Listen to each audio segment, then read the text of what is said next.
Halo teman-teman Suara Juventini, balik lagi sama gue Jackie. Seperti biasa, gue selalu setiap minggu tuh ngajak nih para teman-teman Juventini untuk diskusi yang paling terupdate, yang paling heboh, yang paling penting dan apapun itu. Dan Suara Juventini ini adalah uniknya selalu mengundang Juventini dari manapun, dari daerah manapun, dari profil apapun. Jadi di sini bukan tempat pengamat sepak bola atau jurnalis nih, bro. Ya. Kalau di podcast lain kebanyakan adalah jurnalis, kebanyakan adalah pengamat sepak bola yang disebutnya pundit. Tapi nggak ada tempat fans untuk ngobrolin ya timnya atau ngobrolin bola. Padahal fans-fans ini kalau lagi di sosmed, kalau lagi di komen-komen Instagram, Facebook atau Twitter, ini jago-jago. Kelihatannya jago. Iya, jadi menurut gue seru juga kalau diundang Juventini ini untuk ngomongin klubnya, karena gue yakin kalau Juventini yang ngomong tentang klubnya, gue rasa ngomongnya lebih lepas, lebih full heart ya dibanding pengamat sepak bola yang belum tentu suka sama Juventus kan. Oke, gue kenalin dulu yang sering tampil di Suara Juventini, yang pakai kupluk hari ini. Kenalin lagi ya, mungkin selalu ada penonton baru. Siapa? Ya, semua kawan-kawan pencinta Suara Juventini. Gue biasa dengan nickname Ilyas Alketiri dari Purwakarta.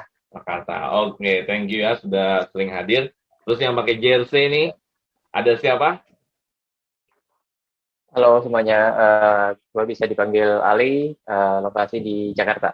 Oke, ya ada Ali. Sekarang Juventini undangannya adalah Ali. Kita mau ngobrol-ngobrol nih sama Ali sama Alias tentang yang paling heboh nih. Yang paling heboh apalagi sih kalau bukan Mercato. jadi gue beberapa hari ini ngelihat berita dimanapun, Mercato ini seru banget. Beritanya, update-nya itu bukan lagi berjam-jam, Li. Ya, update-nya itu kemarin itu menit ke menit. Waduh. Betul, menit ke menit. Gue nyaksiin itu kemarin juga. Menit ke menit dari berbagai jurnalis. Cuman kalau gue pribadi, jurnalis yang gue pegang selalu Romano dan Romeo. Tapi kalau teman-teman yang lain nggak ada masalah. Itu kan kita menambah informasi dan wawasan aja ya. Kalau gue pribadi, gue selalu ngeliatnya Romano dan Romeo. Sebelum kita masuk ke materi, di mana-mana. Iya, sebelum masuk ke materi, gimana perasaan lo mengenai Mercato ini? Apa bisa digambarkan seperti apa perasaan lo? Dari Ali deh, Ali. buat gue gimana ya, Mercato kali ini tuh memang ini nggak terlepas dari kucuran dana dari Exor ya buat Juve ya. Nah ini menurut gue manajemen Juve, board of directors bisa ngambil langkah yang tepat, ngambil pemain yang sesuai kebutuhan. Nah yang paling bagusnya juga Juve bisa offload beberapa pemain yang membebani tim selama ini sebenarnya. Gitu. Oke. Jadi yang lo lihat itu ya. Kalau perasaan lo gambarkan seperti apa? Terkejut, puas, apa ya biasa aja kalau digambarkan dalam sebuah perasaan? Gue lebih ke optimis sih sebenarnya. Apalagi kalau kita ngeliatnya jangka pendek dulu deh. Buat sampai akhir musim sekarang nih, at least dengan target manajemen yang at least musim depan kita bisa masuk Champions League. Dengan reinforcement pemain-pemain baru sekarang, gue bisa lebih optimis karena sedikit banyak di kepala sotoy gue ini udah kebayang nih kira-kira Allegri bakal ngotak-ngatik timnya bakal kayak gimana. Oke, nanti kita banyak bicara, Li. Tapi lo menggambarkan situasi perasaan lo adalah optimis ya? Optimis. Oke. Gimana ya, singkat aja, lo menggambarkan seperti apa perasaan lo melihat Mercato di musim dingin ini? Forza Elkan. Forza Exor. Intinya iya, jadi intinya Juve mah ngegebrak ya, bahkan di media-media luar Juve diberi nilai paling sedikit 9 dalam Mercato ini. Benar kata tadi Bang Ali bilang bahwasanya bukan hanya masuknya pemain-pemain kualitas yang memang dibutuhkan tim dan akan dibahas oleh Suara Juventini kali ini, dan juga di beban beberapa pemain dengan gaji tinggi tapi magabut ya, kasarnya makan gaji buta. Ya itu memang sangat layak Juve. Ini Juve, ini kembali lagi ini Juve gitu loh. Ini Juve.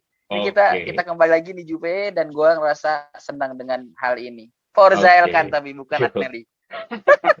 Kalau gue pribadi terkejut karena ini musim dingin, tapi rasa summer. Musim Iya. dingin, rasa musim panas. Nggak biasa-biasanya ya. Iya, nggak biasa-biasanya. Hampir nggak setiap tim malah jarang. Ya kita sebut PSG, Madrid, City yang biasa belanja gede aja nggak belanja musim dingin. Jadi terkejut dan kedua seneng, maksudnya seneng tuh to the point, belinya itu nggak bertele-tele, kita belinya langsung Vlahovic.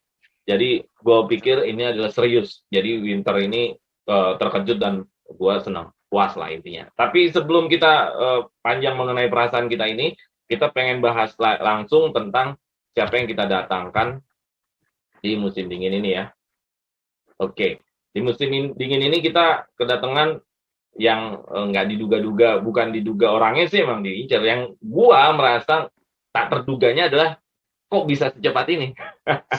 Itu yang gua nggak duga gitu ya. Kalau gua itu dia diincar, gua udah tahu dari awal-awal, kita udah tahu lah isunya dia adalah kita incar. Cuman yang gua nggak duga adalah kok musim dingin gitu loh.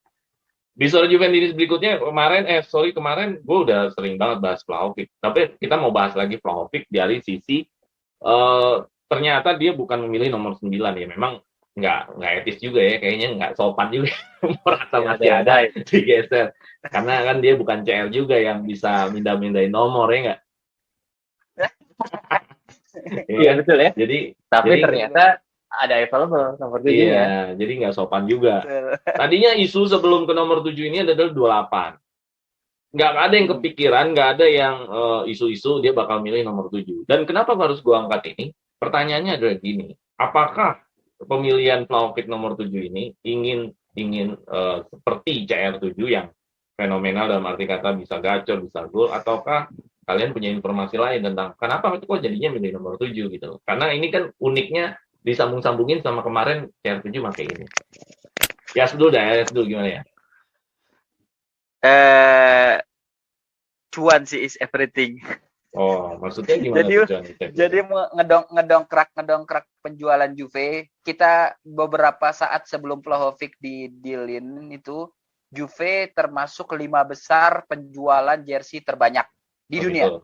Pertama Bayern Munchen, salah satunya Juve, dan terakhir tim terlaris jersinya adalah Juve. Kayaknya strategi marketing sih itu Bang, kalau menurut gua gitu. Tapi ya ada harapan juga bahwasanya Vlahovic bisa menutup lubang yang ditinggalkan CR. Udah itu aja. Oke, jadi ini kaitannya sama jualan jersey ya? Oke, jadi biar ningkatin pendapatan dari jualan jersey ya. Oke. Mungkin stok nomor 7-nya udah kebanyakan kemarin nggak jadi kejual. Nggak jadi kejual atasnya. Iya, udah tinggal atasnya aja. Ganti. Oke, nggak masalah kalau lu ngelihatnya nomor 7 dari sisi manajemen sebenarnya, bukan dari sisi Vlahovic ya. Li, lu ada apa? Lihatnya gimana, Li? Kenapa dia memilih nomor 7? Padahal dia nomor 7 identik dengan main sayap, main tengah. Harusnya kan nomor 9. Sedikit banyak gue setuju dengan Bang Elias. Mungkin kita bisa lihat salah satunya dari segi bisnis ya.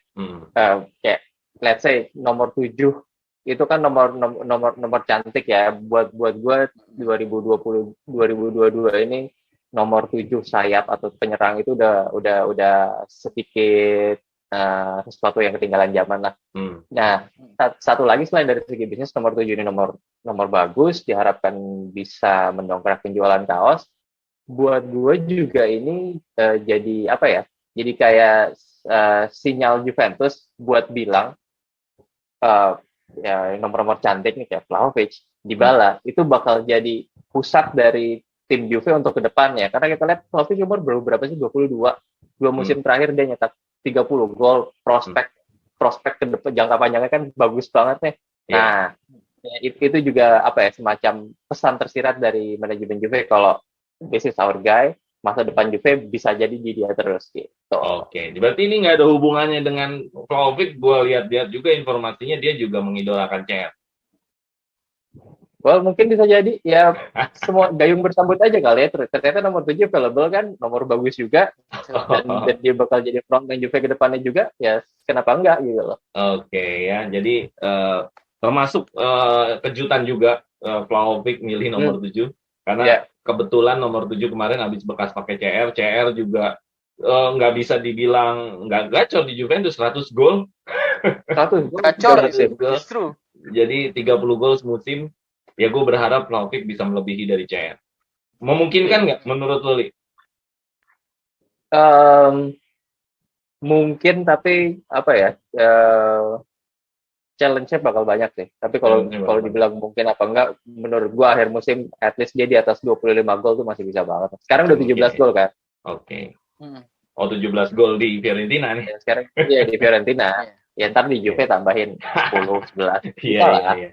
Berarti memungkinkan ya dia bisa Mungkin kan. melebihi CR dalam arti kata 100 gol lebih ya. Ya mungkin dibaginya Dan berapa ini musim ya. sebenarnya, kalau kita ngeliat fixture Juve ke depan kan, Juve musim ini tuh kan lawan-lawan beratnya di awal nih. Nah, lawan-lawan sekarang ke belakang nih udah nggak begitu gimana kita udah lawan Roma, kita udah lawan Milan, kita udah lawan Napoli, paling tinggal Inter Milan doang kan. Nah, itu bisa lah kalau buat nambah gelontoran gol Vlahovic lagi. Ya dimakan sama Vlahovic lah intinya lah. Harusnya bisa. Optimis. Yes. Balik lagi ke optimis. Yes, nomor 7 ya, memungkinkan nggak ini Vlahovic bisa melebihi CR atau setara dengan CR atau ya karena kan bisa dikaitkan gitu loh antara nomornya sama kagak. Memungkinkan nggak apa bagaimana? Enggak sih, kalau menurut gua memang CR punya ruang tersendiri ya di sepak bola. Gua nggak tahu siapa yang bisa kayak dia atau belakangan ini, termasuk para pemain muda juga belum melihat ada sosok seperti dia sama Messi ya. Jadi kalau buat berharap, ya gue sebagai Juventino berharap kalau dia bisa menggantikan CR. Tapi memungkinkan ya kita lihat aja. Gitu. Oke, itu tadi pembahasan kita dengan Vlahovic. Vlahovic luar biasa, dia memilihnya nomor 7. Memang ikonik ya jatuhnya ya. Ikonik aja ya. Enak dilihatnya ya, nomor 7. Daripada dia milih 28 memang enak di nomor ini sih. Nah, iya kan, betul. Oke, kita lanjut ke berikutnya. Slide berikutnya adalah Benvenuto Denis Zakaria. Ini pemain usia 26 tahun, bisa bermain di DMF, pemain Swiss. Ya harapannya bisa jadi Vieira-nya part kedua atau apapun itu. Gue nggak tahu buat lo ini kejutan ataukah memang sesuatu yang memang dipersiapkan sama Juventus. Kalau gue jujur juga sebelum dia ke Juventus, gue nggak terlalu banyak tahu karena ya memang gue sendiri pribadi nontonnya kebanyakan Serie A, nggak pernah nonton Liga Jerman. Jadi gue juga yang ngulik juga, intinya sih kalau melihat YouTube kan, sorry to say ya, YouTube itu kan klip-klip potongan yang bagus-bagus. Siapa tuh wonderkidnya Milan, Hasim Aktor juga kelihatan jago kalau di YouTube. Iya gitu. Jadi semua yang Hasim Matur. Kesian banget lu Bang ngingetin Hasim Matur. Semua yang masuk YouTube bagus. Ya karena kan klip-klip yang bagus-bagus memang kan. Iya betul. Oke. Kalau gitu buat lo ini kejutan nggak nih datang ke Juventus nih? Apa memang Juventus sudah mempersiapkan pemain seperti ini? Lumayan kejutan sih menurut gua, karena sampai sebelum winter mercato ini kita nggak pernah dengar nama dia, tapi menurut gua ini salah satu backup plan yang dieksekusi sama Juve. Tujuannya apa? Gue punya feeling datangnya Zakaria ini lebih mempunyai misi kalau nanti di pertandingan itu untuk membebaskan Locatelli, karena kayak kita lihat sekarang Locatelli itu jago, tapi kita sama-sama tahu dia kalau kemampuan maksimalnya belum keluar kan di Juve kan. Nah dengan datangnya si Jagger satu kaki panjang ini, nah menurut gue jadi harusnya bisa ngelengkapin puzzle di lini tengah Juve. Oke, mantap. Kalau lu ya ngeliatnya ini kejutan atau memang lu sebenarnya udah sempet nggak tahu lah pemain ini atau gimana ya tentang Denis Zakaria ini? Awal gue tahu pemain ini dari game manager ya. Gue ngelihat memang ini lagi mulai nonjol ini pemain, terus gak lama si Denis Zakaria ini sempat diisuin ke MU dan Juve santer. Isunya masih sekedar isu lah. Belum sampai realisasinya kayak gini kan. Jadi nggak mengherankan, karena bener apa yang kata Bang Ali tadi bilang, bahwasanya Locatelli ini buat gue bukan DMF, dia harusnya kayaknya maksimalnya dia itu nomor 8 gitu. Nah, sedangkan Dennis ini memang di plot untuk entah itu Allegri mau kembali menjadi 4-2-3-1 dengan double pivot atau dengan tiga pemain tengah ditambah dengan McKennie, Locatelli, McKennie sama Zakaria. Itu gue ngeliat sih Allegri gokil juga sih ininya. Bisa jadi ini pilihan Allegri juga. Oke, jadi kita harus pakatin dulu nih, manggilnya apa nih Dennis Zakaria ini? Karena kalau di Indonesia Zakar ini, karena di Indonesia Zakar ini punya maksud juga, punya arti juga. Zakar itu bahasa Arab ya kalau nggak salah ya. Iya. Ya, tapi kalau potongan Zakarnya ini lumayan asik juga ya. Di KBBI buah ya kan? Ada Nabi Zakaria loh. Iya, makanya harus disepakati. Kalau nggak salah Juventus tuh manggil dia Zek deh. Kan kemarin dia presentasi kan. Iya, Zek.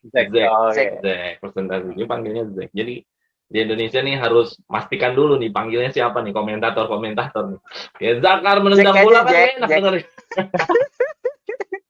Zakaria kepanjangan Pak Suku kan. Zakaria kepanjangan kan kalau lo manggil Zakar di Indonesia nih orang kan mikirnya kan udah yang kemana-mana. Zek asik ya, Zek ya. Oke.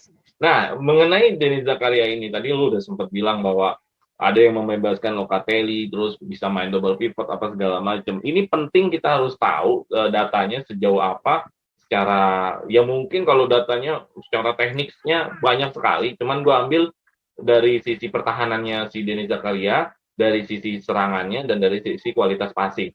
Tapi gue di sini ingin mengcompare dengan gelandang Juventus yang lain, supaya apa? Supaya apakah Dennis Zakaria ini melengkapi kah atau menambah atau seperti apa gitu loh. Karena kalau Dennis Zakaria tidak kita compare dengan gelandang Juventus yang lain, kita akhirnya nggak tahu dari sisi mana Dennis Zakaria ini melengkapinya, benar nggak?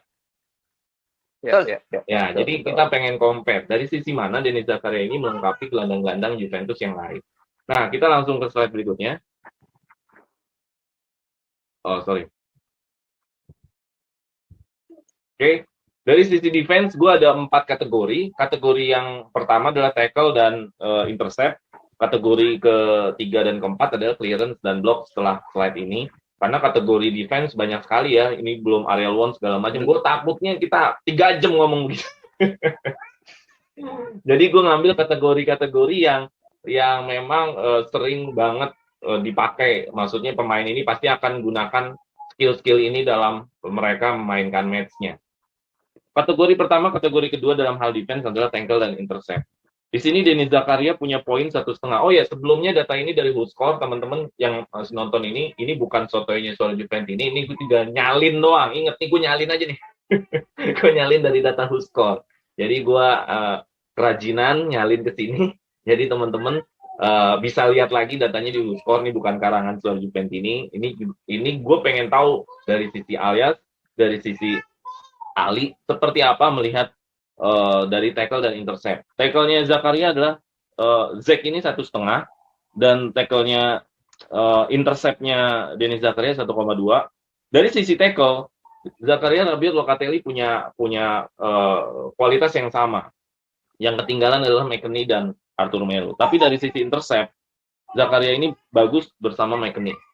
Gue ngelihatnya McKennie ini intercept bagus karena dia mungkin memotong bola pada saat dia ngepres serangan ya. Pertama kali. Jadi gue rasa interceptnya bagus. Jadi Dennis Zakaria intercept dan tackle-nya seperti ini dibandingkan gelandang lain. Apa yang lo lihat ya dari tackle dan intercept-nya Dennis Zakaria dibanding gelandang-gelandang yang lain? Ada tambahan sih ya, dalam artian Dennis Zakaria ini punya defense yang oke lah. Patut diacungi jempol karena balance di antara intercept sama tackle-nya. Gitu, Bang. Oke, jadi lu ngelihatnya balance ya? Balance. Oke. Terus tackle dan intercept ini sudah bisa mewakili nggak kalau dia sebagai gelandang di MF, Li? Dan lihat lu data ini, ternyata yang punya tackle-nya sudah sama kualitasnya dengan Rabiot dan Locatelli, intercept-nya dia yang paling tinggi setelah McKennie, cuman beda 0,1 poin. Iya. Gimana lu ngelihatnya? Menurut gue tackle sama intercept ini cuman setengah dari tugas utamanya DMF ya, kalau kita ngomongin Zakaria ini ditempatin sebagai gelandang bertahan. Mungkin setelah ini kita bisa lihat lagi gimana kemampuan dia jadi penyambung antara defense sama offense. Jadi setelah dia tackle, apakah dia bisa melaksanakan fungsinya sebagai distributor bola yang bagus atau atau atau memang apakah dia cuman pemain dengan tipe kayak ekstrimnya tuh kayak Gattuso dulu, tuh cuman tugas lu cuman tackle kasih ke yang jago, atau apakah dia distribusi umpannya bagus atau enggak, itu bisa kita lihat sih sebenarnya. Tapi dari sisi kategori defense ini, tackle dan intercept ini sudah bisa mewakili kebutuhan Juventus nggak?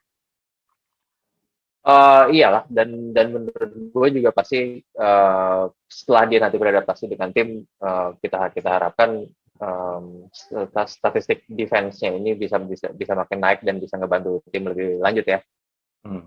Oke. Gua agak-agak ngelihat sedih juga ngelihat Arthur intercept-nya hampir nggak ada.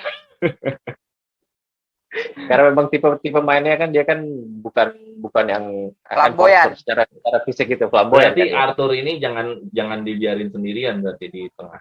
Habis sudah kita. Betul. Habis banget. Ya kan datanya mengatakan dia intercept paling jelek di Juventus. Makanya kan kemarin dia blunder kan?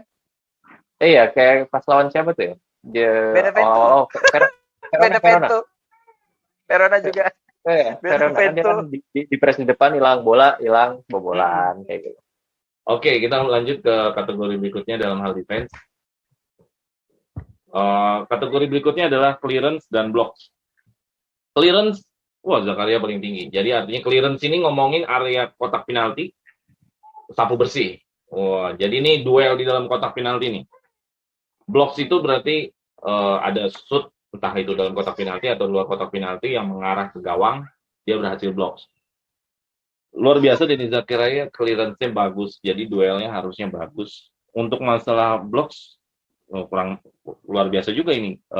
Locatelli ternyata yang paling bagus masalah blok. Jadi bagaimana ini melihat kategori clearance dan blocks ini seperti ini Denis Zakaria? Gimana nih melihatnya? Kelihatan ya memang role dia lebih ke bertahan ya, apalagi kalau ngelihat tugas dia sebagai screening awal dari lini pertahanan gitu, di mana dia harus bisa ngelindungin center back biar nggak ke-expose.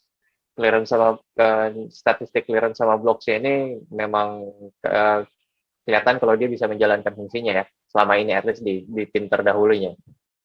Oke. Tapi blocks-nya ini termasuk kecil sih. Gue sih ngelihatnya dia ini lebih bagusnya langsung hajar dibanding nunggu kesempatan, Nahan. Orang kayak Rugani diliatin dulu baru shoot baru di blok. Nah, kalau gue lihat gue ngebacanya si Denis Zakaria ini kayaknya orangnya ngotot. Maksudnya lebih main suka tebas. Ya, langsung tebas dibanding dia harus menunggu untuk di blok. Lu gimana ya ngeliatnya? Ya kalau dilihat bayangin aja Denis Zakaria ngalahin semuanya. Berarti emang Juve butuh tipe-tipe pemain yang kayak gini gitu, butuh tipe-tipe, dan kemungkinan memang Allegri itu kehilangan seorang Matuidi. Mungkin dulu itu Matuidi yang melakukan tugasnya sekarang mau diemban sama Denis Zakaria. Clearance-nya dia bagus, blocks-nya dia bagus, yang lo bilang tadi, dia main tebas aja, nggak pakai nunggu cerita orang nendang dulu. Ya bloknya bukan paling tinggi, bloknya yang paling tinggi Locatelli. Betul, tapi kan maksudnya kan berarti ini orang tipenya tipe geragas ya, bukan tipe orang tipe bukan konservatif kasarnya, jadi, tapi dia agresif gitu. Jadi bukan model Rugani yang wait and see kan? Ya, yang konservatif lah kasarnya ya kan. Gitu. Jadi gue ngelihatnya begitu. Jadi gue ngelihatnya Denis Zakaria ini ngotot, agresif, lebih suka tackle dulu atau potong bola dibanding dia harus ngeliatin nanti kita misalkan lawan siapa Inter yang ada Lautaro Martinez ngeliat gocek-gocek dulu, nggak suka dia nunggu-nunggu gitu. Bener. Mendingan dia langsung aja tebas. Gitu kali maksudnya kali ya. Bener. Ya. Oke. Kita itu defense. Jadi kita punya satu kesimpulan apa tentang defense-nya Denis Zakaria. Satu kesimpulannya yang lo lihat apa dari 4 kategori ini, Li? Ya memang dia diharapkan bisa mengembalikan grintanya lapangan tengah Juve itu loh. Jadi gimana kalau kita ngeliat sebenarnya kan dari satu setengah musim belakang kan kurang greget gitu kan di lapangan tengah kan. Either dia mau terlalu flamboyan terus ngalirin bola ke depan, sementara kalau kita ngeliat Juve 3-4 tahun yang lalu itu kan gelandang tengah itu kan asik banget mainnya gitu kan, full tenaga. Nah, ya Zakaria ini salah satu kepingan puzzle yang diharapkan bisa ngembaliin gelandang tengah Juve itu biar bisa ada grintanya lagi. Oke. Yes, kesimpulan apa ya dari Denis Zakaria dari sisi kategori defense? The tanker. Tank nih, benar-benar tank. Jadi memang Juve butuh tank gitu. Butuh tank semacam Denis Zakaria ini, bahwasanya gimana Juve menguatkan lini tengahnya dengan seorang tanker, sebagaimana Madrid dengan Casemiro-nya, barangkali Denis Zakaria dengan Juve-nya. Oke, yang mudah-mudahan harapannya seperti itu. Gue ngelihatnya juga optimis bahwa Denis Zakaria lebih agresif untuk bisa membantu pertahanan Juventus ya. Oke, kita ke berikutnya adalah masalah membantu serangan. Nah, membantu serangan itu kita nggak bisa keluar dari namanya shoot per game. Kalau kita bicara offense tuh nggak mungkin nggak ada shoot. Kedua adalah key pass. Passing kunci ini sebenarnya adalah permainan taktik, permainan tim. Jadi sebuah pemain yang passing kuncinya banyak, berarti dia bisa main secara tim, bisa main secara taktik. Shoot per gamenya bagus ternyata Denis Zakaria. Gue pikir dengan dia hanya bertahan, tapi dia juga punya kesempatan peluang untuk nge-shoot bisa lebih banyak. McKennie jelas ya, McKennie kan posisinya memang agak ke depan, pasti lebih banyak. Betul. Nah, jadi bisa mengungguli sedikit di atas Rabiot Locatelli menurut gua luar biasa sih. Arthur Melo memang jangan shoot gua. Kenapa ya Arthur Melo tipis mulu ini? Melo tuh kayak kelihatan tuh kayak konservatif banget gitu, main di depan defense, dia mau coba ngalirin bola sebanyak mungkin gitu kan. Ya. Kalau juga ngomongin, nah ini juga passing kunci, ternyata juga Denis Zakaria nggak cuma kayak Gattuso yang hanya ngerusak-ngerusak. Nah, dia juga bisa main secara taktik gitu loh. Dia menyerang bisa main secara taktik. Mungkin dia bisa menjadi kunci ke sayap, dari sayap mungkin bisa ke Vlahovic gol. Mungkin bisa seperti itu. Nah, itu bagaimana melihat seperti ini, Li? Tadi Ali dulu apa SB ya? Yang pertama kali.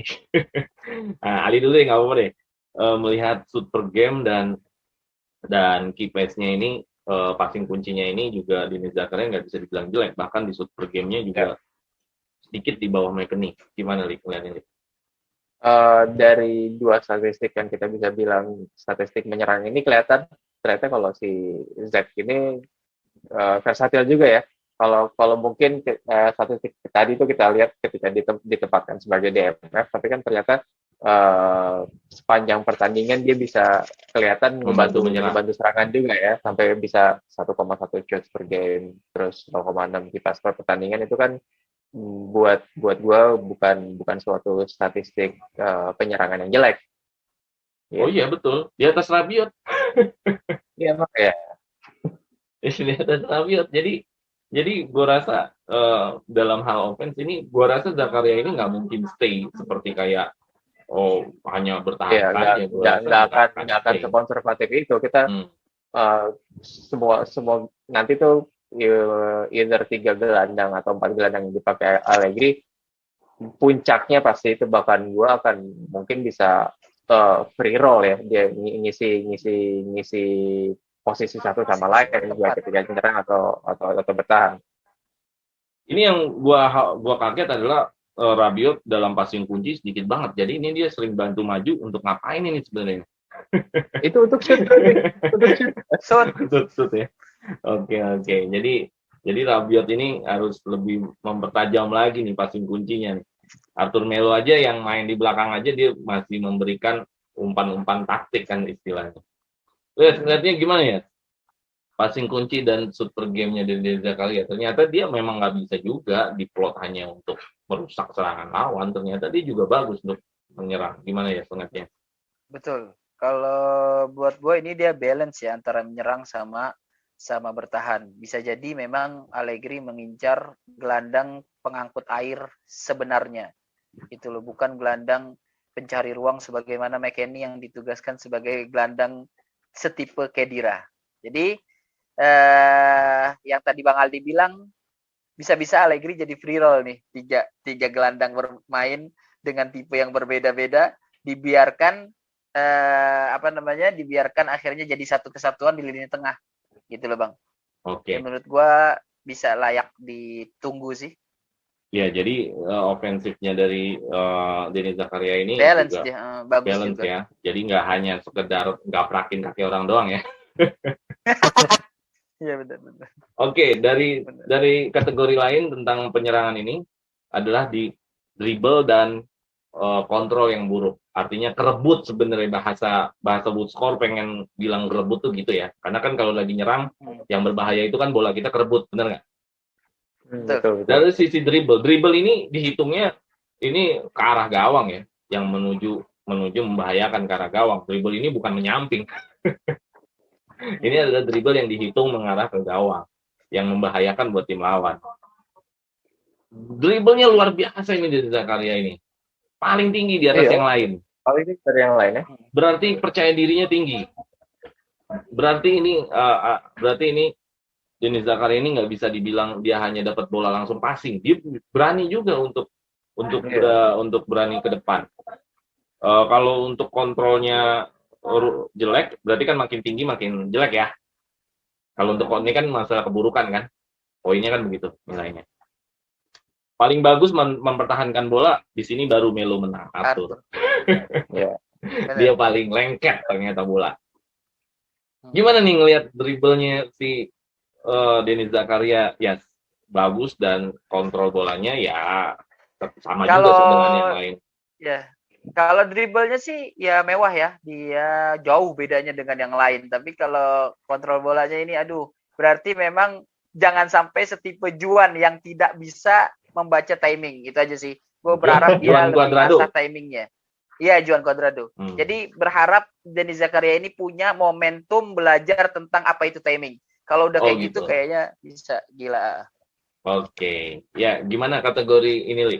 Dribblenya Denis Zakaria juga bagus ternyata. Jadi dia juga tadi kita udah sepakat dia nggak cuma bisa defense doang, dia bisa offense. Tapi dalam sisi offense dia berani juga untuk penetrasi dengan dribblenya. Dia ball carrier juga. Jadi ketika gue ngelihat video YouTube dia gitu kan, yang tadi kita bilang semua bisa terlihat jago kan, gue punya feeling ternyata si pemainnya seperti ini gitu kan. Nah ternyata feeling gue sedikit banyak benar karena didukung sama statistik ini nih. Ternyata dia tipe-tipe gelandang modern yang bisa semua gitu loh. Bisa semua tapi nggak, kalau kita ngeliat kayak let's say Xavi, passingnya gila, Iniesta, dribblenya udah luar biasa gitu kan. Nah, Zakaria ini kayak apa ya sebutannya tuh kayak jack of all trades gitu loh. Semuanya bisa, tapi mungkin belum ada yang menonjol. Belum ada yang mumpuni. Tapi secara keseluruhan dia gelandang serba bisa. Jadi kelihatannya. Oh gitu ya. Jadi kita nggak bisa sebut dia hanya di MF ya berarti ya? CMF juga dia. CMF. CMF ya. Jadi gelandang tergantung nanti di otak-atik sama Allegri dipakai di mana aja. Iya, gitu ya. Allegri paling depan per style dah. Ya, jadi dari data ini ternyata Arthur menang juga akhirnya dalam satu statistik. Bola yang paling lengket. Paling lengket. Bola paling lengket, Arthur menang. Jadi dari tadi gue menunggu-nunggu ini mempertahankan Arthur untuk apa? Oh ternyata ini bolanya gak gampang rebut. Oke, untuk Denis Zakaria, gue punya pendapat sendiri tentang masalah dribblenya. Dribble ini gue rasa Allegri akan menggunakan untuk counter attack. Karena counter attack itu butuh cepat, butuh bola ke depan. Salah satu bola ke depan selain long ball adalah lu harus dribble. Ya kan? Ingat nggak dribblenya Morata waktu lawan Munchen? Counter attack cepat tuh. Nah, iya betul. Counter attack cepat. Sama Juan. Counter attack itu pilihannya dua. Lu harus punya pemain yang jago dribble atau lu punya pemain yang jago long ball. Nah, itu long ball kayak Bonucci. Iya, kalau lu punya dua tipikal pemain yang long ball-nya jago banget atau dribble-nya mantep, counter attack mungkin Allegri senyum-senyum aja nih. kita sekarang punya dua kan, ada Bonucci ada juga Locatelli kan. Iya, long ball itu bagus. Nah, nanti ada data Locatelli tentang long ball. Oke teman-teman, tadi kita udah ngeliat offense-nya dari sisi serangan, dari sisi pertahanan. Denis Zakaria ternyata bisa dipakai untuk kedua-duanya. bertahan udah jelas, datanya banyak unggul dengan gelandang Juve yang lain. Gue melihatnya ini adalah melengkapi, menambal, bahkan dari sisi serangan pun juga tadi juga nggak bisa dibilang jelek, kontribusinya gue bisa bilang bagus ya. Gimana tadi yang lo bilang, Li, kontribusinya juga bisa main di berbagai macam ya. Ya, Freestyle. bisa dibilang gelandang komplit. Main komplit, cuman tinggal cari mana yang paling menonjolnya lagi gitu ya. Iya, biar bisa ngebantu tim lebih maksimal. Kita lebih detail lagi, karena WhoScore itu gue sukanya datanya banyak yang detail. Kategori passing, waduh. Karena kalau gelandang hubungannya adalah passing. Betul. Karena kita nggak bisa melepas gelandang dengan passing itu nggak bisa dilepas. Kalau pemain depan kualitas passing jelek wajar, karena memang bisa jadi dalam satu game seorang pemain depan Vlahovic bisa jadi dia benar-benar nggak ada passing sama sekali, hanya terima bola doang. Jadi yang bisa kita lihat sekarang adalah kualitas passing dari Denis Zakaria dari gelandang yang lainnya. Di sini adalah rata-rata passing dan kategori akurasi passing. Rata-rata passing ini 46 kali passing, 46 sentuhan ya. Jadi 46 itu adalah 46 passing dalam satu game. Paling tinggi adalah Locatelli, wajar Locatelli banyak megang bola. Cuman gue kaget juga, ini Denis Zakaria bisa banyak passing, berarti dia gila juga. Tadi kita kan data dribble bagus. Ini nemu juga Juventus nih. Kadang bagus dengan harga murah. Akurasi passing, nah di sini Arthur menang. Akurasi passing 91% Arthur. Tapi juga di atas Locatelli akurasi passingnya. Edan di atas Locatelli akurasi passingnya. Terus untuk yang lain-lain bersaing ya, Rabiot bersaing. Gue rasa Denis Zakaria ini juga kualitasnya juga bukan sembarangan. Gue melihatnya dengan average rata-rata 44 sentuhan passing, akurasi 89, gue rasa Juve ketemu emas sih. Gimana Li ngelihatnya? Li? Gimana Li? Iya benar, ini kayak apa ya? Barang langka juga bisa dapat pemain sebagus ini, tapi dengan harga cuma berapa 5 juta euro ya. Nah, 46 passing per pertandingan tuh nggak rendah gitu, apalagi kalau kita ngeliat mainnya kan dia di top 5 league ya, Liga Jerman kan sebelum ini.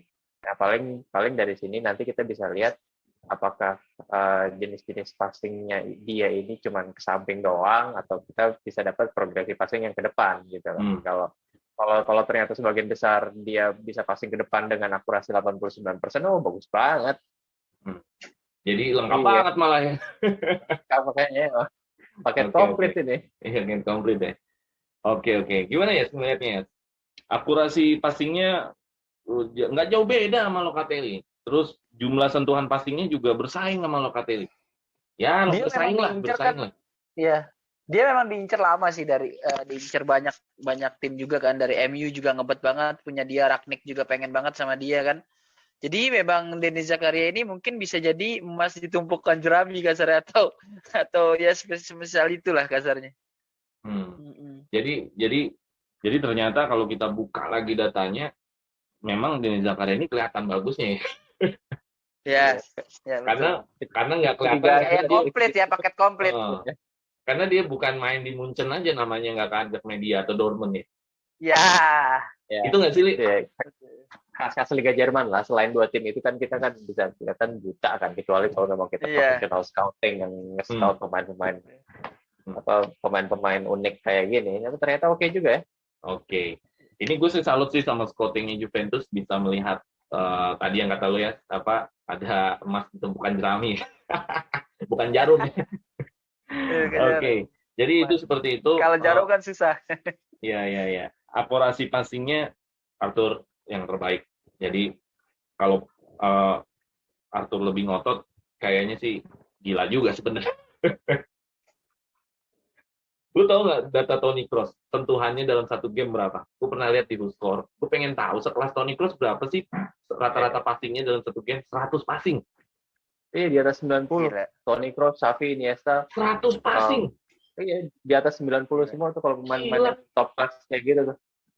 Berarti Otaknya gila itu tuh, otaknya si sadis itu orang-orang iya, kayak gitu. berarti per menit dia megang bola berapa kali?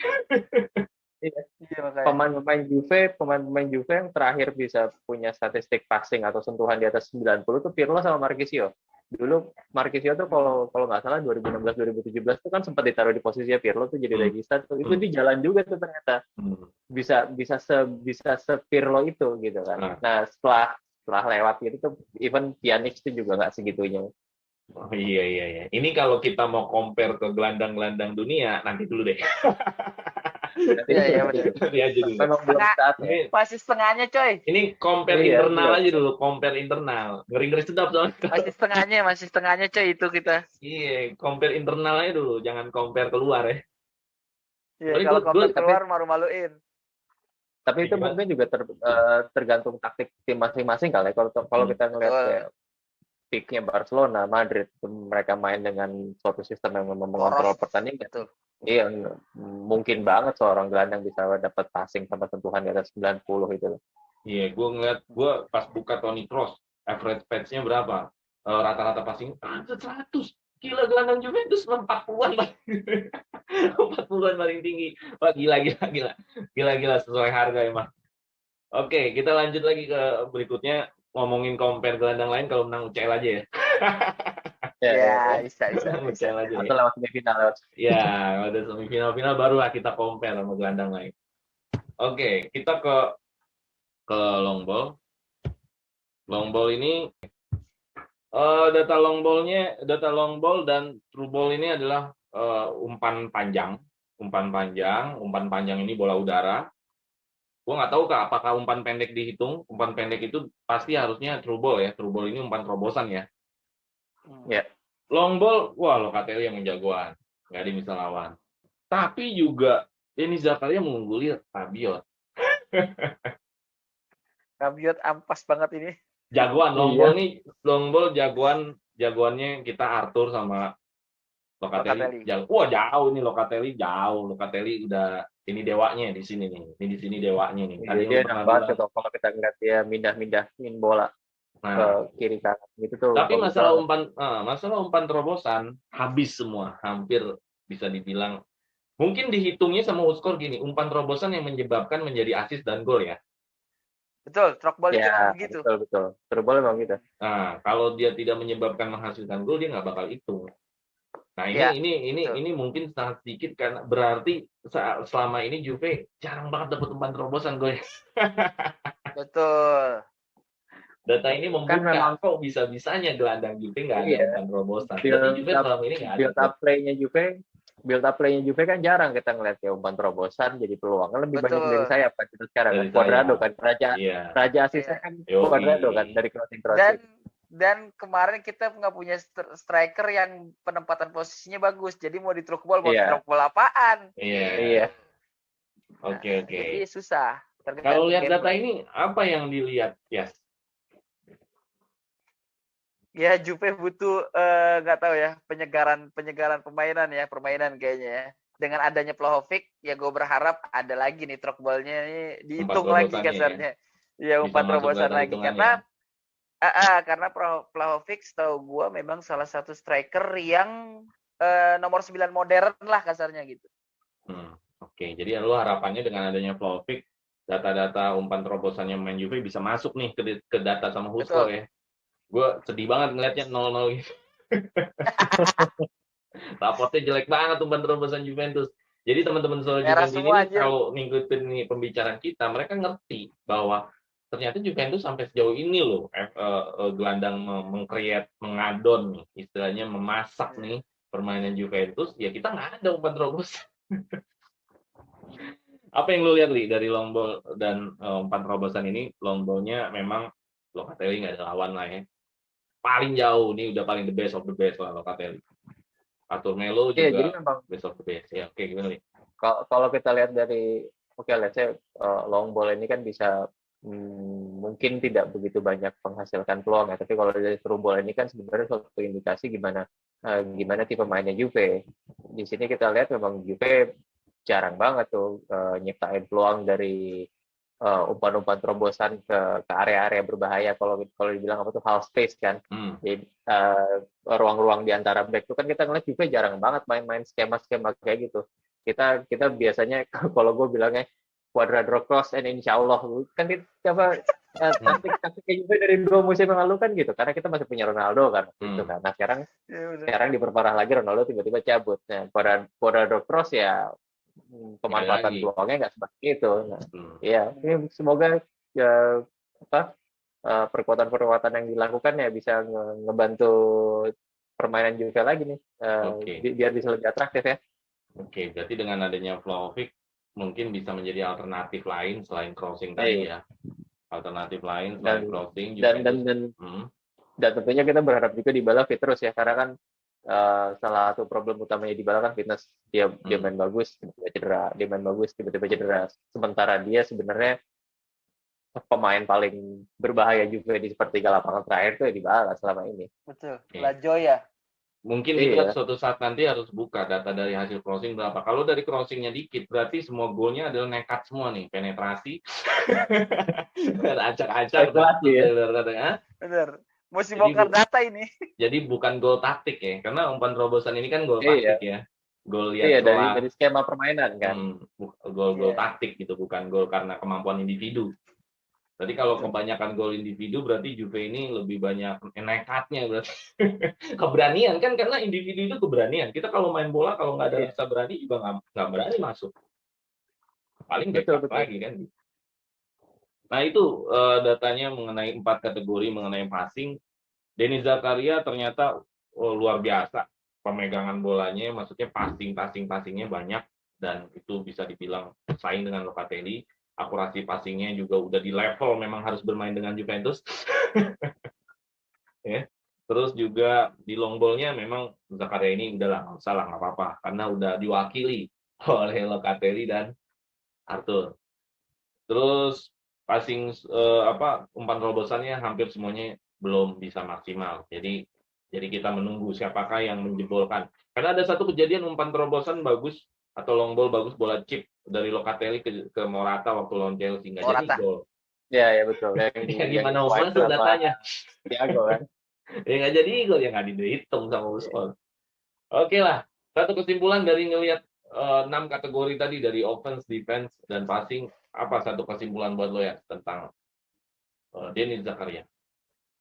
Forza Zek. Udah. Forza Zek, oke. Apa satu kesimpulan dari semua data yang kita bongkar di compare dengan gelandang lain nih, Denis Zakaria? Versatile sih kalau gue ngeliatnya. Versatile, dia bisa ditaruh di mana aja. Bisa di mana aja. Oke, itu teman-teman Sore Juventini yang kita bongkar, kita compare Denis Zakaria dengan gelandang-gelandang yang ada. Ternyata dari sisi lain ada juga yang melengkapi. Mudah-mudahan bisa seperti apa yang kita tadi bahas. Oke, cukup ya Denis Zakaria ya. Oke, segitu aja dulu tentang Denis Zakaria. Kita nggak usah lagi compare kemana-mana, apalagi compare ke klub-klub lain. Ya, belum saatnya di compare ke klub lain. Oke, kita ke slide tentang balik ke manajemen nih. Balik ke manajemen adalah, ini ada satu jurnalis, gue lupa waktu itu dari mana, gue asal copy paste aja. Siapapun jurnalisnya yang waktu itu nulis begini, gue setuju sama kutipan jurnalis ini. Gue nggak tahu apa kalau setuju ataukah punya pendapat lain. Dia bilang begini, Cherubini ini mampu menjual Bentancur dan Kulusevski untuk 65 juta euro. Dan Paratici hanya bisa menjual Higuain, Costa, Matuidi, Khedira, Romero, Caceres, Spinazzola hanya untuk total 16 juta. Ini menurut gue menggelitik juga ini pertanyaan ini nih. Gila lu, nama-nama besar hanya dijual dan 16 juta, tapi nama seperti Bentancur, ya bukan berarti nggak besar ya, Bentancur itu juga main bagus. Dan Kulusevski bisa sampai 60 juta. Ini sih menonjolnya kata Kulusevskinya sih memang. Cuman intinya hanya 2 pemain mampu dimaksimalkan penjualannya, tapi Paratici menjual pemain-pemain yang kita tahu punya nama besar kok sulit gitu. Jadi ini compare, kalau tadi adalah manajemen dengan pemain dengan pemain Juventus, ini adalah compare manajemen yang kemarin sama manajemen yang sekarang. Ini masalah dengan compare lagi. Gimana Li melihatnya Li dengan kutipan salah satu jurnalis seperti ini? Iya, kalau gue ngeliatnya memang menggelitik sih. Tapi kalau kita telah lebih lanjut lagi, ini kan problemnya Paratici dulu ngejual pemain-pemain ini kan pemain-pemain yang apa ya, udah lagi turun Udah grafiknya habis. gitu kan. Tapi Higuain kalau kontrak bilang udah habis nggak tuh. turun nggak juga, Li. Romero nggak, Oke usia ya. produktif. Ya, Spinazzola terlepas pemain terlepas muda. Romero, Jadi nggak bisa dibilang ngelihatnya hanya Costa atau Higuain, tapi Higuain iya. juga harusnya kalau Paratici pinter bisa dijual tinggi. Ya, terlepas dari Romero sama Spinazzola sih, menurut gue pemain-pemain yang sisanya tuh udah nggak di puncak ya. Dan mungkin pada saat itu juga demand-nya lagi rendah. Maka kita lihat cuman Higuain sama Matuidi bisa dijualnya cuman ke MLS kan. Kayak Inter Miami ya, Inter Ya, Miami. ini. Nah, terus kalau kita lihat kasusnya sekarang si Bentancur sama Kulusevski ini kan pemain-pemain muda yang potensial ya, dan lagi-lagi gue bisa bilang gayung bersambut ya di London sana, di Tottenham ada ex Conte ya. director of sport kita yang pelatihnya juga ex Juve, mungkin the power of referral sekali. Oh, lo lagi butuh pemain tipe apa nih? Kan ketika kita lihat di Tottenham, siapa Ndombele nggak perform, terus mereka juga mungkin harus siap-siap musim depan. Menurut gue entah salah satu Kane atau Son tuh bakal cabut ke klub tajir tuh pasti itu. Nah, mereka mungkin mau mempersiapkan kehidupan setelah itu dengan pemain-pemain potensial muda lain ya dapatnya si Kulusevski ini sama Bentancur gitu. Ya Berarti apa ya, karena ada jatuhnya momennya, lo lihat karena ada momennya ya. jatuhnya manajemen ini bisa mengambil momen yang pas gitu loh, dan ngejual pemain yang masih punya bukan ngejual, bisa memaksimalkan value pemain untuk dijual. Oke, bagusnya momen. Berarti apakah ini sudah masuk ke kategori bisa kita compare lebih baik ataukah kebetulan? Kalau momen kan ya antara kebetulan dan skill ya. Iya, kan skill itu kan juga bagaimana lo bisa memaksimalkan momen yang ada kan. Nah, menurut gue manajemen yang baru nih si Cherubini sama Arriva Bene ini sejauh ini lebih baik, performanya memuaskan lah. Mereka bisa ngedatengin 2 pemain tadi dan juga ngejual beberapa pemain, itu buat gue masih bagus banget. 9 dari 10 lah kalau gue kasih rapor. Oke, ya. Tadi kita udah bicara sama si Ali. Ini compare ya. Ini jurnalis ini adalah mengcompare. Kemarin Paratici menjual main tuh sulit sekali gitu. Entah mungkin momennya atau demand-nya nggak ada.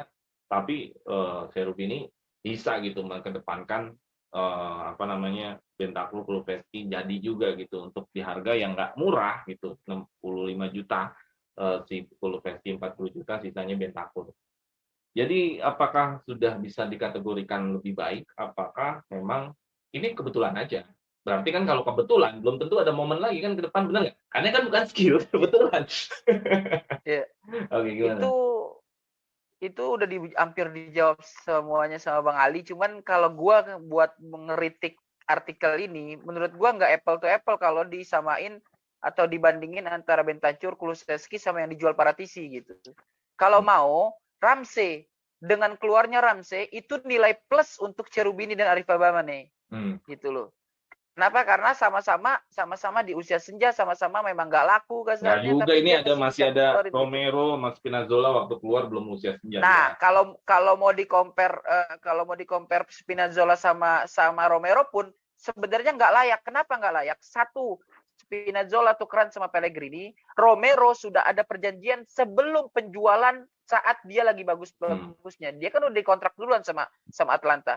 Jadi menurut gua artikel ini nggak cocok kalau komparnya seperti ini. Kalau mau komparnya antara Ramsey atau hal-hal yang dijual sama Paratici juga di zaman atau di usia senjanya juga gitu loh. Kalau compare-nya seperti ini, maka apa yang dijawab sama Bang Ali itu udah lebih dari cukup. Tapi kalau gue lebih kritik artikelnya nggak apple to apple gitu loh. Dan kembali lagi, Spinazzola, Romero itu memang kasusnya momen-momen tertentu. Kayak Romero sudah diikat dulu sama Atlanta, kemudian dia baik, kemudian dia bagus, akhirnya melambung marketnya. Sebelumnya dia bukan siapa-siapa gitu loh. Dan dengan sudah perjanjian tertulis dengan Atlanta memang harga segitu. Jadi kita nggak bisa kasarnya. Gue bukan nggak mengatakan manajemen itu bagus. Bahkan menurut gue manajemen lebih bagus, lebih better daripada Paratici. Tapi cara pengkomperannya gue nggak suka. Gue nggak Hmm. setuju dengan cara komperannya. Gitu loh. Jadi Karena nggak apple to apple antara yang disebutin di sini. Gitu. jadi memang harusnya dengan Ramsey ya, tapi akhirnya Ramsey cabut Ya juga. dengan Ramsey. Akhirnya kan Ramsey cabut. Itu berarti Cherubini sama Arif Abane itu bagus gitu loh. Cuman kalau di compare-nya Bentancur 65, Kulusevski Bentancur 65, kemudian bla bla bla bla 16M. Lah, ini kayaknya jurnalisnya nggak ngaca dulu sebelum-sebelumnya terjadinya kenapa gitu kalau gua gitu. Kayaknya Oke. mesti gue kritik nih, gue apa aja gue gak ngegas soalnya nggak pantas seorang jurnalis seperti ini apple to apple, nggak apple to apple kalau menurut gua gitu. Iya, karena memang Mungkin biar kliknya banyak juga. momen Mercato, Clickbait aja. momen Mercato kan lagi keangkat banget kan, semua Betul. semua isu diangkat-angkat. Tapi Betul. mengenai Ramsey menarik juga ya, dia cedera terus tinggal Glasgow Rangers, ini juga dia senyum-senyum aja dia lolos aja. Lo setiap apa namanya setiap jeda internasional main mulu di Wales lo. Iya, jadi Iya, menarik juga. polanya kayak gitu. Sehat di Wales, Iya. boleh ke Juve cedera. Sehat di Wales. Tapi Ramsey, yang harus kita tahu, Ramsey itu di Rangers masih ini loh, masih Pinjam. on loan, belum Iya, permanen. pinjam. Iya. Pinjam. Iya, tapi seenggaknya karena dia on loan itu, tadi gue sempat baca di Twitter, klausul pokoknya kalau dia masih tetap di Juve sampai akhir tahun ini, itu otomatis kontraknya perpanjang sampai 2024, kan nggak enak ya. Betul. Nah, dengan dia on loan ke Rangers ini, klausul tersebut nggak ke-trigger, jadi kalaupun nanti misalnya Balik Rangers lagi. nggak mutusin buat beli, kontrak dia tuh akan habis tahun depan. Dan memang Ramsey ini kan kita lihat meskipun didatengin gratis, tapi kan beban gajinya berat banget, 8 juta kalau nggak salah Iya, 8 musim juta. kan. Subsidi Iya, tanpa Juventus lah 30%. iya tanpa performance Subsidi tanpa Juventus performance 30%. yang diharapkan kan. Salut gua. ya beban Gua gaji sama juga. manajemen ini salut. Iya. Ya ini udah jadi jalannya ternyata Kulusevski, siapa lagi, Bentancur sama Ramsey bisa keluar. Nah, ini adalah slide terakhir tentang Bentancur dan Kulusevski. Gue sejujurnya mengucapkan banyak terima kasih buat Bentancur 5 musim, gila nggak berasa 5 musim dari 2017. Kulusevski juga kenangannya juga hal yang paling gue kenang adalah gol pahlawannya pada saat Atlanta, jadi final Copa kemarin. Final Copa. Itu gue ngelihatnya menjuari final Copa itu Pirlo histerisnya luar biasa sama tim itu, histerisnya waktu menjuari Copa tuh kayak lagi menang UCL, karena memang posisinya Juve lagi ruwet, lagi ribet. Iya, di tengah keruwetan bisa dapat piala ya. Iya, jadi menurut gua kesenangannya luar biasa. Kalau gue sih mengucapkan banyak terima kasih sama Bentancur walaupun ya ada momen-momen dia blunder kayak lawan Porto yang dikenang banyak orang. cuman dia bisa bertahan 5 musim. Hebatnya dia bisa bertahan 5 musim dan nggak selalu cadangan, selalu line up.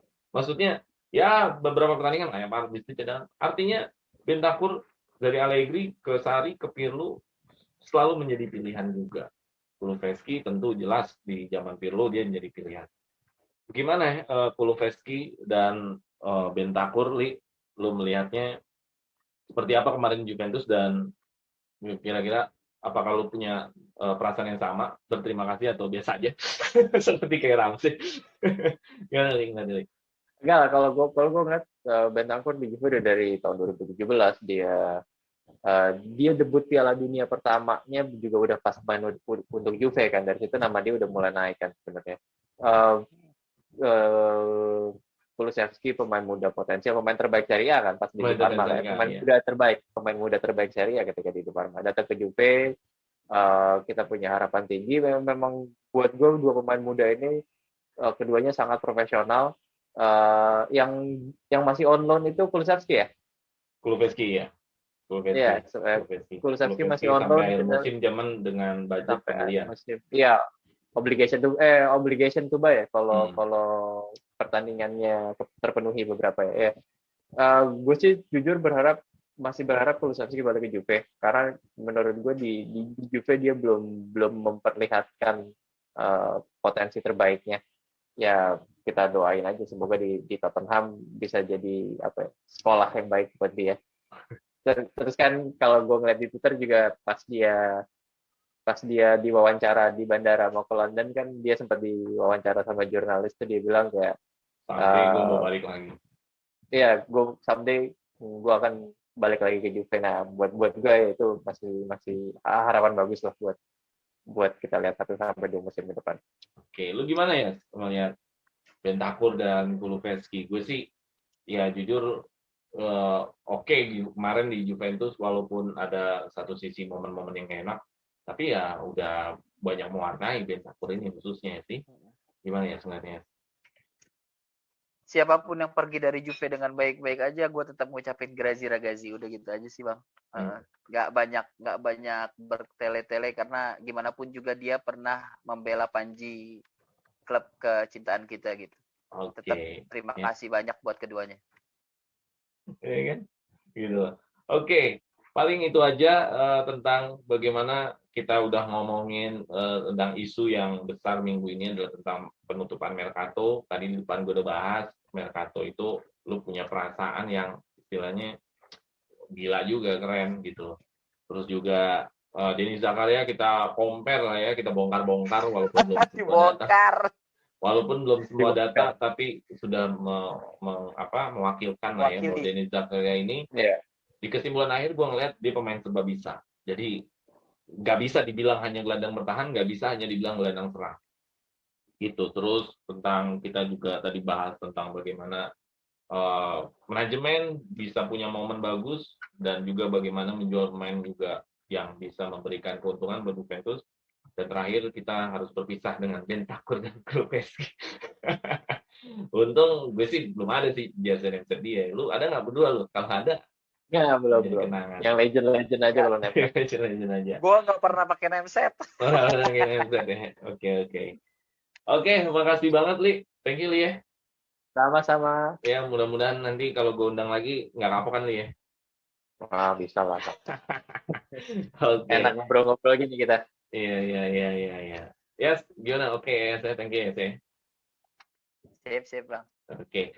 Teman-teman, itu tadi mengenai Suara Juventini yang kita bisa berikan di minggu ini. Mudah-mudahan teman-teman bisa mendapatkan manfaat dari ya obrolan kita sesama fans ini. Yang tadi gue bilang di depan, kali ini yang berbicara selalu adalah fans. Karena kalau fans ini yang bersuara, gue berharap dari hatinya masing-masing. Nggak ada pesanan, nggak ada intervensi, nggak ada apa-apa kan. Beda kalau sama jurnalis kan mungkin mereka kejar target untuk tayang atau apa. Gitu. Jadi mudah-mudahan ini bisa memberikan tambahan gambaran, tambahan wawasan kalau dari sisi fans seperti ini nih, gitu. Karena kita udah banyak dapat dari sisi media. Terus juga selalu tetap di stay di Suara Juventini. Jangan lupa share and subscribe dan like kalau memang ini bermanfaat buat teman-teman. Nanti bantu share dan subscribe ke teman-teman yang lain. Pasti. Oke, itu aja teman-teman yang bisa dikasih dari Suara Juventini untuk minggu ini. Terima kasih teman-teman semuanya. Vino alla fine. Forza Juve. Oke, thank you.